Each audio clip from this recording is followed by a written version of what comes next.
आइए उज्जैन के समाचारों की प्रस्तुति दें। कल उज्जैन में रावण दहन की बहार रही। 5 स्थानों पर रावण दहन हुआ। रावण दहन होने के पूर्व ही रावण के पुतलों पर मानसूनी कहर बरपा। जो भी पुतले बनाए गए थे वह बारिश के कारण गल गए और यहाँ तक वो स्थिति ये बनी कि उनको कंकालों को जलाने के लिए भी बड़ी मशक्कत करना पड़ी। अब क्या कह सकते हैं, जो भी होता है ना, यहाँ पर सब अच्छा ही होता है। अब यहाँ पर रावण के पुतले जलाने का विवाद भी चल रहा है। बड़ी विचित्र बात है। अब यहाँ पर महाकाल में एक अन्न क्षेत्र है, वहाँ पर बड़ी विचित्र स्थिति नजर आती है। क्या हो रहा है, क्या नहीं हो रहा है, किस प्रकार की व्यवस्था चल रही है, कुछ कह नहीं सकते। आखिरकार लोग वहाँ की आलोचना क्यों कर रहे हैं? अन्न क्षेत्र में कहीं ना कहीं कुछ न कुछ अव्यवस्था तो है, कुव्यवस्था तो है। उसके बारे में जांच जरूर होना चाहिए। अब क्या जांच करें, क्या करें, वहाँ तो जो होता है ना सब ठीक ही ठीक है। अब शहर में कल संध्या से लेकर अभी तक में समाचार प्रस्तुत कर रहा हूँ। मौसम बिगड़ा हुआ है, हल्की हल्की बारिश के आसार है, किंतु होने बादल छाए हुए हैं। अब देखते हैं बादल कब बरसते हैं, कब क्या होती है, अब ये देखते हैं। अब कल रात्रि को बंगाली समाज ने माता रानी को विदाई दी। बहुत ही आकर्षक मूर्तियाँ बनी थी, लोगों ने निहारा, किंतु वर्षा के कारण थोड़ा चल समारोह प्रभावित हुआ। यदि चल समारोह वर्षा न होती, मौसम साफ रहता, तो लोग माता रानी की अनुपम कृतियों को निहार करते, आनंद लेते। जो भी हो, विदाई तो हो ही गई। अब शहर में है ना बहुआयामी अराजकता, और अराजकता की समाप्ति के कोई आसार नजर नहीं आ रहे। पूरा शहर कुप्रबंधन और कुशासन की गिरफ्त में है। अब क्या कर सकते हैं, यहाँ पर कुछ भी तो होना नहीं है। कोई भी जो अपने ईमानदारी से काम नहीं करना चाहता, कर्तव्यों का पालन नहीं करना चाहता। देखिए यहाँ पर यातायात अराजकता चरम पर है। कोई सुधारने को तैयार नहीं, सिर्फ बहाने बनाए जाते। अब करें भी तो क्या करें? यहाँ पर जितने एकांगी मार्ग है ना, उनका पालन ही नहीं हो रहा, तो यातायात में अराजकता तो फैलेगी ना। अब कुछ भी हो, क्या कह सकते हैं। अब शरद पूर्णिमा आने वाली है, मंदिरों में शरदोत्सव की तैयारियां जारी हैं।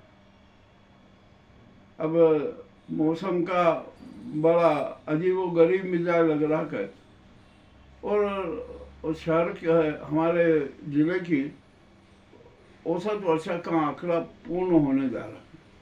ठीक है, जो है अच्छा है, हो जाना चाहिए। अब यहाँ पर जो मीडिया जगत है ना, उसमें मुझे बड़ी खलबली देखने को मिली। बड़े विचित्र बातें सामने आई। ये गेंदबाज जो मीडिया कर्मी है ना, जो माल कमाने और धन के उसमें चक्कर में रहते हैं, उनके बीच में बड़ी हड़कंप सी नजर आई। अनेक पत्रकारों की खुफिया रिपोर्ट भी बिल्कुल बेकार है, और हो सकता है कि और कुछ पत्रकारों को भी जेल हो जाए। अब क्या कह सकते हैं, किसको कहें, कुछ तो करना नहीं है। यहाँ पर जो चल रहा है सब अच्छा चल रहा है। अब यहाँ पर किसानों में भी आक्रोश है। मध्य प्रदेश सरकार ने भावांतर योजना लागू की, किसानों को पसंद नहीं, किसानों ने इनकार कर दिया, उसके खिलाफ माहौल बना हुआ है और घोषणा की है कि आंदोलन करेंगे। किसानों की एक ही मांग है कि सोयाबीन की खरीदी MSP पर हो, और वो सरकार करेगी नहीं। अब देखते हैं क्या होता है, क्या नहीं होता है। अब ये सरकार कब लागू करती है, एमएसपी खरीदी, ये भी इंतजार कर, कुछ भी हो जाए यहाँ पर उज्जैन की स्थिति है ना उचित नहीं है। सब तरफ आक्रोश ही आक्रोश है।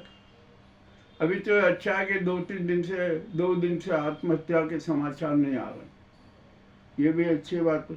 अब मानसून की विदाई है का क्षण नजदीक आ रहा है, समय नजदीक आ रहा है, तो पिछला मानसून भी है ना अपना प्रभाव दिखा रहा। अब जो एक नया सिस्टम बना उसके कारण भी मौसम प्रभावित हुआ है। अब क्या कर सकते हैं, कुछ भी नहीं कह सकते हैं, ये तो प्रकृति का चक्र है, उस पर किसी का नियंत्रण नहीं। हाँ, बस एक बात हम जरूर कह सकते हैं कि हमारी उज्जैन है ना अवंतिकापुरी, अब अराजकता पूरी बन चुकी है। यहाँ पर सुव्यवस्था सुप्रबंधन की अब कल्पना ही छोड़ दीजिए, चलिए ठीक है। अब यहाँ पर यह धर्म पालिका, यहाँ साधु संत भगवत दुपट्टे वाले, भगवत शाल वाले, और अखाड़ों में अनेक प्रकार के साधु संत क्या है। अब तो यहाँ पर साधु संतों का चरित्र भी हमें उचित नहीं लग रहा, अच्छा नहीं लग रहा। यहाँ पर किस प्रकार के क्या क्या कुकृत्य हो रहे हैं जिसकी कोई सीमा नहीं। अब तो जांच करना पड़ेगी, कृपया तंत्र को जांच करना है कि यहाँ पर साधु संतों के अखाड़ों में कितने महामंडलेश्वर हैं, वे क्या करते हैं, और वे महामंडलेश्वर कैसे बने, भारी धन देकर कितने महामंडलेश्वर बने, उनकी भी जांच होना चाहिए। अब यहाँ मंडलेश्वर महामंडलेश्वर और उनकी गैंग सक्रिय है, पूरे शहर में सक्रिय है। अब यहाँ खुफिया तंत्र को जांच करना चाहिए। और हमें जो रहस्य मिल रहा है ना वो तो बड़े रोचक हैं, उनकी तो प्रस्तुति करना भी शर्मदायक है।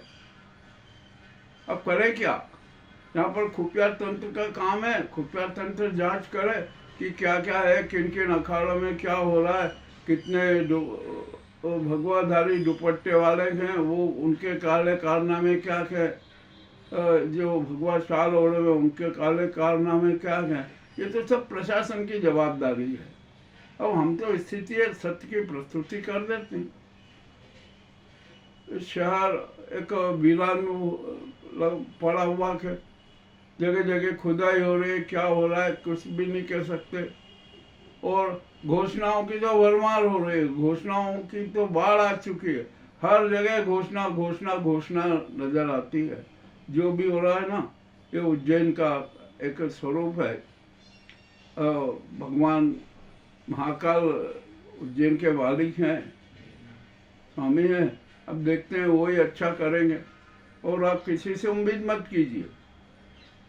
भगवान से महाकाल से प्रार्थना कीजिए कि हे महाकाल, यहाँ के जो शासन प्रशासन पुलिस अन्य जो समाज सेवी है ना उनको सद्बुद्धि दे दे कि वो सन्मार्गी हो जाए। वे होंगे नहीं ये भी हम जानते हैं, नहीं होंगे। और यहाँ पर एनजीओ के नाम पे भी तो भारी खेल हो रहा है, क्या क्या हो रहा है, किस तरह के हो रहे हैं, ये भी आप बड़ा विचित्र मामला है।